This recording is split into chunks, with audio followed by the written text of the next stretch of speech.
Hello. For nearly 30 years, I have had the honor of serving the residents of Philadelphia. First as an at-large member of City Council, and then, for the past 4.5 years, as mayor. My years in government have often been challenging, yet they've always been rewarding. But I can say with certainty that I have never faced as difficult, in fact as painful, a period as the one in which we find ourselves today. Less than 2 months ago, I submitted a budget and 5-year plan to City Council. That budget was ambitious, increasing funding for the school district, a new scholarship program for Community College of Philadelphia, expanded street sweeping and paving, and much more.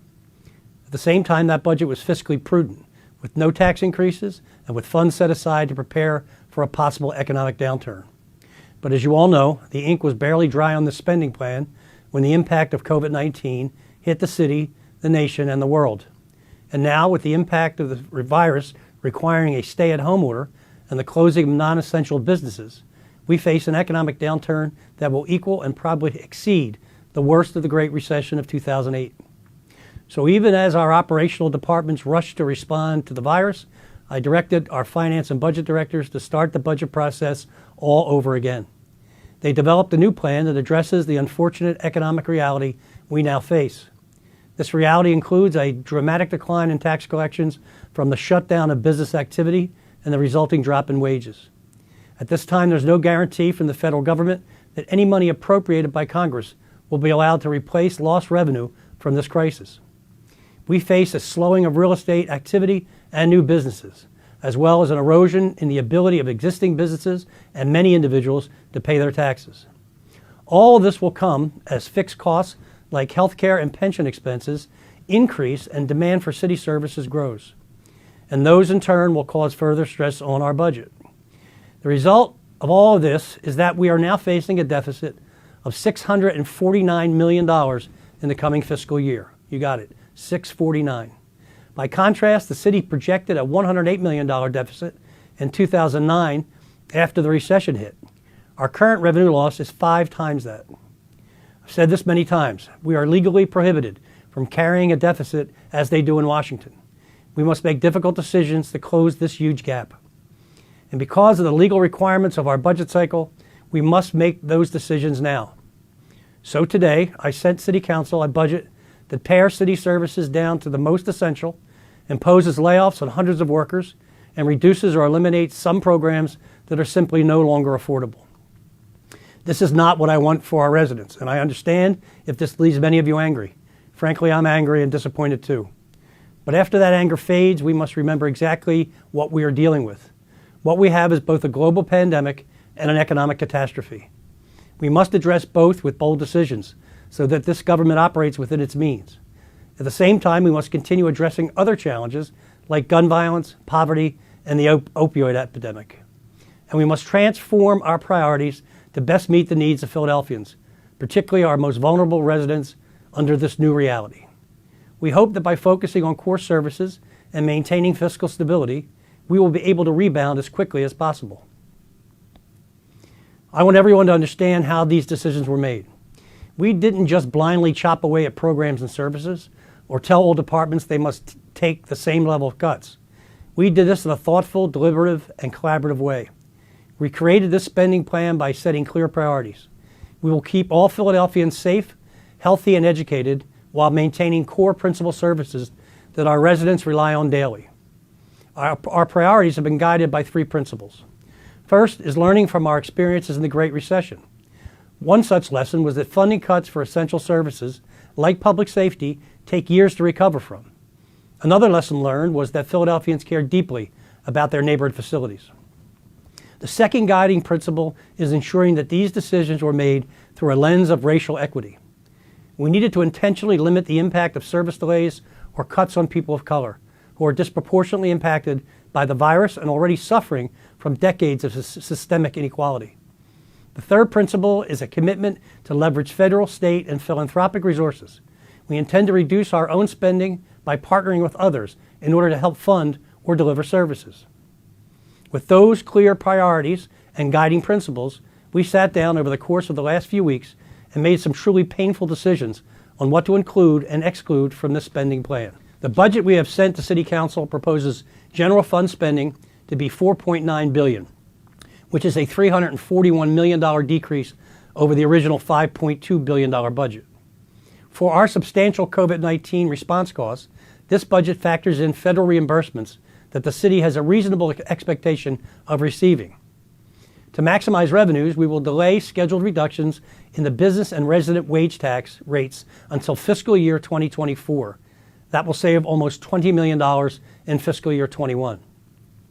And to minimize tax delinquency, we'll be ramping up our outreach to taxpayers and offering affordable payment schedules for those who are struggling.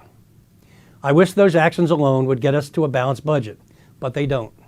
We still need to cut services, generate efficiencies, and expand revenue sources. Before spelling those out, I first want to point out what services are not facing significant impacts. There will be no police or fire layoffs. There will be no reduction in emergency medical services. All fire stations will remain open. All health centers will remain open. All recreation centers will remain open, and all libraries will remain open. PHL pre-K and community schools will be maintained at current funding levels. Using local and federal funding, we will prioritize keeping Philadelphians in their home by focusing on basic system repairs, preventing mortgage foreclosure, and support for renters. And weekly residential trash collection and single-stream recycling will continue with some adjustments. With those facilities and services prioritized, we propose adjusting our spending in other areas by adhering to the principles I mentioned earlier. In the lean times, we will be responsible stewards of your tax dollars. This means we will reduce overtime across government, including for police and fire departments. We will delay and reduce our plans to invest in vehicles, technology, and other equipment, things that help our government run. We will reduce hours and programming in our libraries and rec centers. We will reduce our support for special events, nonprofits, and the arts. We will reduce the use of local tax dollars for economic and workforce development, for affordable housing and homelessness prevention and assistance. This is possible since federal funds have been approved to support those areas, including direct assistance to businesses, individuals, and unemployed workers. We have also identified a few ways to increase revenues, although with the economy almost entirely shut down, there are limited options. For example, we propose small increases to certain licenses and permits, and an increase in the cost of commercial trash pickup. As I mentioned earlier, we will put on hold our plans to reduce business tax rates and wage tax rates for Philadelphia residents. We will see rate increases for the non-resident portion of the wage tax and for the parking tax. We will work hard and creatively to find efficiencies and cost savings across the government, including delivering service improvements through technology. We will eliminate the 1% discount for paying real estate taxes early. And we propose increasing the rate of the school district portion of the real estate tax. This will enable the district to avoid draconian cuts that we know will set our kids back years and harm the future prosperity of our city. Now I come to what is truly the most painful part of this bare bones budget. The greatest single expense for the city is employee wages and benefits. To reduce labor costs within the executive branch, we have, as a first step, frozen all hiring of new staff, except in positions critical for fighting COVID-19 and other urgent needs. We have mandated that the salaries of all exempt employees earning over $35,000 be cut on a sliding scale, and this includes my own salary also. But to reach the level of cost reductions that are now necessary, even that is not enough. There's no way to sugarcoat this. We will have to reduce the size of the city workforce by eliminating jobs and only filling the most critical vacancies. We will, by June 1st, begin the first phase of staff reductions in the executive branch by eliminating hundreds of positions through both layoffs and not filling vacancies. This includes many seasonal, temporary, and part-time positions, and by the end of August, there will be additional layoffs. To those who are directly impacted by this workforce reduction, I pledge to you that we will offer resources and support to help you through this.